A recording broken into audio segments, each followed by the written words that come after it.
How mature of you. Well, ain't that mature of you to conquer jealousy, to keep your demons darkly buried in unmarked graves, lost in foggy cemeteries, covered in fearful and dreary gloom,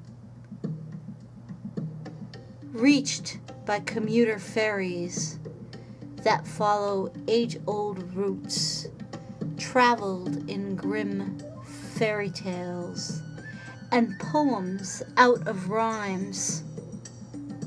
How mature of you to keep feeding projects and dreams out of sight.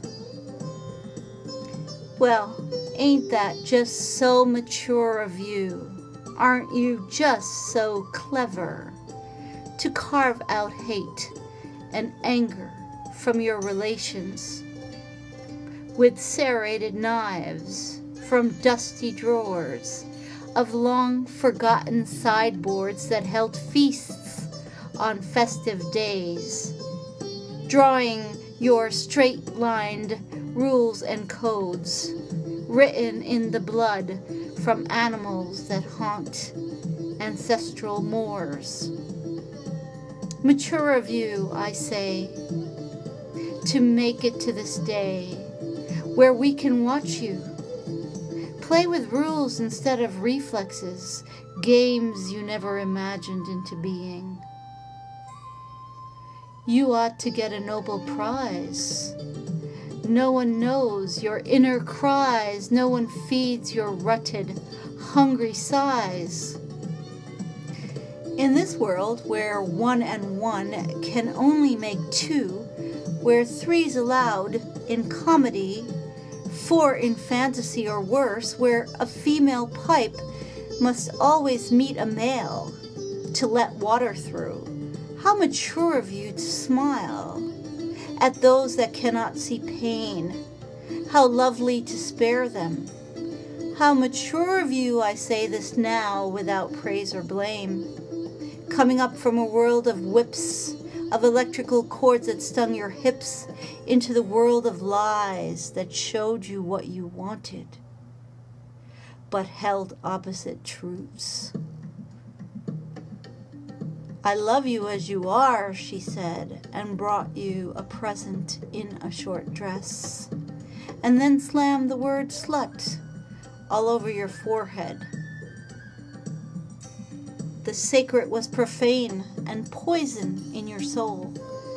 How mature of you, my dear, to finally make roll call, to say yes to those that can hear and see, and nothing to the rest. To stop the silly gesturing and get your needed breasts the love you bring with your mature self. To go fearlessly from 1 to 2 to 3 with no shame, holding your hand and smirking, a sinister snake that ate you even as you fed. How very happy and mature of you. How very merry and sure of you.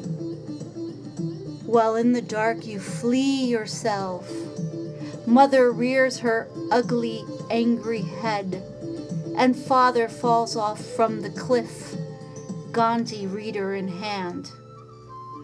While horses ride at evil clips and ships collide and ships sink. While you swim underwater the length of years of light that never reaches eyes to see. A breath again and your sight formulates sketches of shelters, homes with fire and water, hearts enfleshed with life, and libido drenched in openness and bathed in spirit, ready to explore new lands and create countries where cracked porcelain laid. How very mature of you. How very mature of you.